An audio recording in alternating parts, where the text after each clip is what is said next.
the light, the brightness, means happiness and Christmas cheer. Oh, Christmas tree. Oh, Christmas tree. Everywhere you look. The Thomases started their collection when they got married 32 years ago. 4 daughters and 76 trees later, Celia laughs about the tree in her tub. I don't know. It just hit me to put one there. And we've had that in there probably 15 years now we've done that. The setup starts in November. Most of the trees are pre-lit, each with a different theme. Celia is one of 8, coming from humble beginnings. But on Christmas, her parents made magic happen. It's not all about believing in Santa. It's believing in the spirit of the Christmas season and the giving. And that takes us to her brother Tommy, who lives 15 minutes away. Ho, ho, ho! He's created a winter wonderland, dressing up as Santa for more than 3 decades.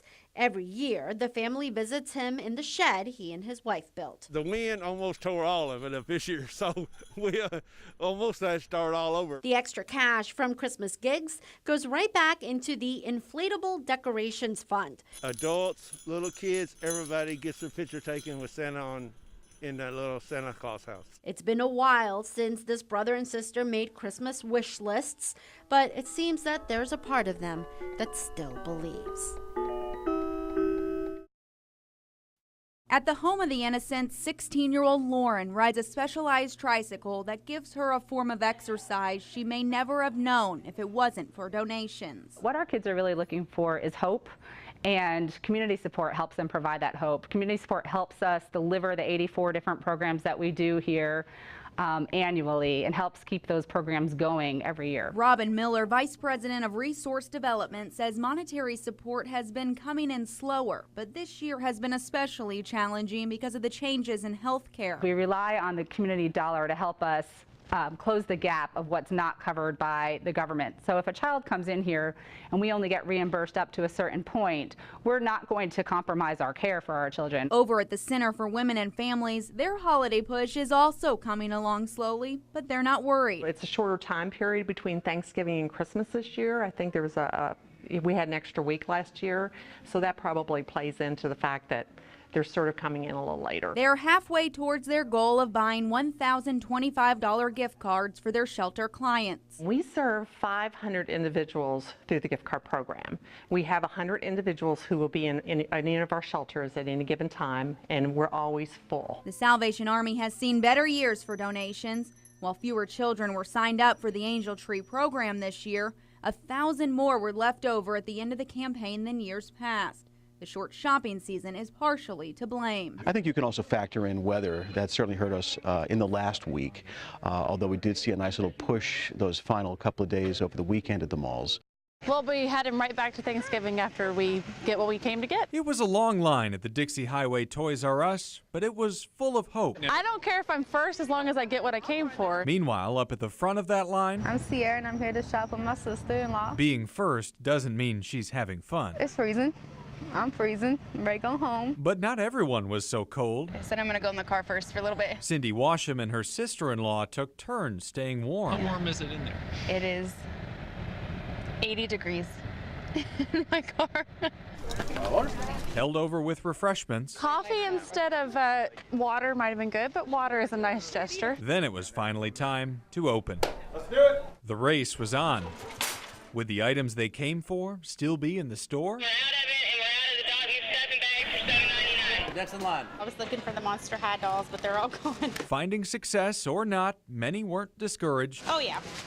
I'll be out until probably 9 o'clock tomorrow morning. And all night, people packed parking lots across Kentuckiana. Yeah, it is. It's pretty crazy. It's truly crazy. Janine Evans and her husband didn't quite know what to expect. This is the first big grand thing that we've done like this. My husband was like, we'll probably never do this again. But after finding flat screen success, their day is done. Back home, we're good to go. We're good to go now. That's our whole purpose, is to honor and respect those that have fallen. This is one of our own. We've come to honor one of our own. It's kind of warming to see that patriotism in America. I'm more than happy to do this for my hero. Let's move up a little bit. She's done multiple tours in Iraq. She saved many soldiers' lives. Michael was a soldier. She was a Marine, and she was a military working dog. We're just out here to put this flag line honor up for her and for all military working dogs, because past and present, they're saving lives in Afghanistan right now, finding bombs. So, you know, America, stand up and give them the credit they're due. There you go, good job. This is the symbol of America, and to post it, 1,500 of them, that's like 1,500 merit badges. It can't get any better than that for a remembrance. When I seen the flags, I was just like, oh, I can't watch this. Because that's, you know, I constantly have that in the back of my mind of thinking of all the bad things, and I try not to. Yeah, but this is an honorable thing here. This is honor. Michael was a goodwill ambassador. You know, the things she did for people at funerals and the joy she brought to people's hearts and smiles to a grieving face. You know, this is for her. Hunter is our world. He's a fighter. Always has. I think God gave him to us for a reason. Yep. Brian and Monica Darledge can't help but tear up when they talk about their 15-year-old son, Hunter. As parents, we've never gave up on Hunter. I mean, Hunter, they told us he'd never walk, talk, do anything, and he's proved every one of them wrong. Born at 24 weeks and 1.5 pounds, Hunter was diagnosed with cerebral palsy due to his extreme prematurity. Through the years, the Darledges saw Hunter get stronger, even walking on his own. But last year, his health started going downhill. We've had many more diagnoses with Hunter. This past June, he had triple osteotomies on his hips and on his pelvic. And from June to July, he was in the operating room 5 different times. Hunter still goes to physical therapy and doctor's appointments 3 times a week in Indianapolis, more than an hour and a half from their North Vernon home. We're usually traveling anywhere from 500 to 750 miles a week. And at 5'5" and 125 pounds, Hunter continues to grow, which makes it difficult to get him from place to place. I can't no longer lift him. It takes both of us to lift him. The Darledges can only imagine what it would be like to own a handicapped accessible van. It would have a built-in ramp, and Hunter would be able to stay in his wheelchair. But valued anywhere from $35,000 to $50,000, it's just not in their family budget with their constantly rising medical bills. It takes everything we've got to make ends meet. That's why they entered Hunter into a contest to win a special van for National Mobility Awareness Month. Hunter's older siblings have seen the struggles he's lived through and know what a blessing winning would mean for their family. We've never even had anything that's handicap accessible.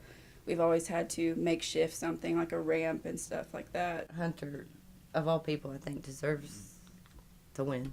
Yeah. But as I've said, win or lose, we can't say we didn't try. Right.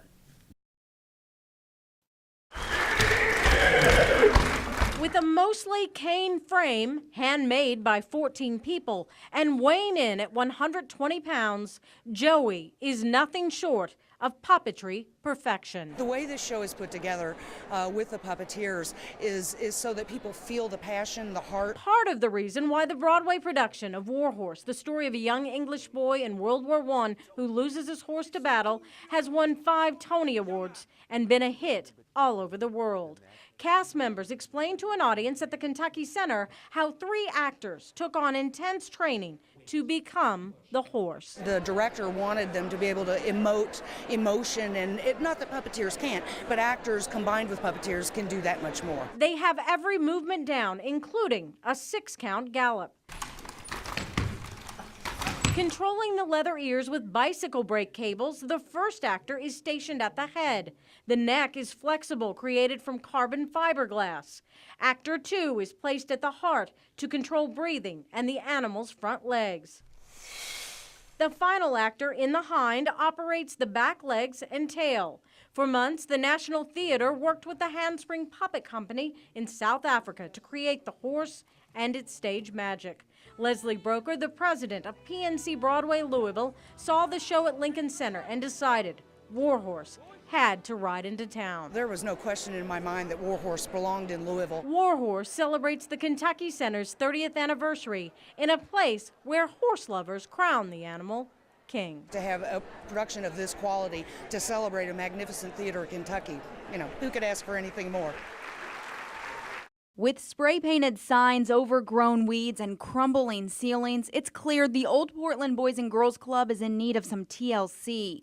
Salvation Army currently owns the building, which has been closed for 5 years, but that may not be the case for much longer. We're excited, obviously, with news that there is an interested party in looking to not only purchase the building, but also bring it back essentially to what it was formerly under the Boys and Girls Club, serving the youth of the Portland community. While the details remain confidential, even the thought of bringing back the Boys and Girls Club has people in the neighborhood talking. I think it's great. It'd be really great for the kids down here. I think they would love it. Just ask Donnie Bishop, who's lived in Portland all his life. He has fond memories of going to the Boys and Girls Club back in the day. We used to play basketball over there, go on trips.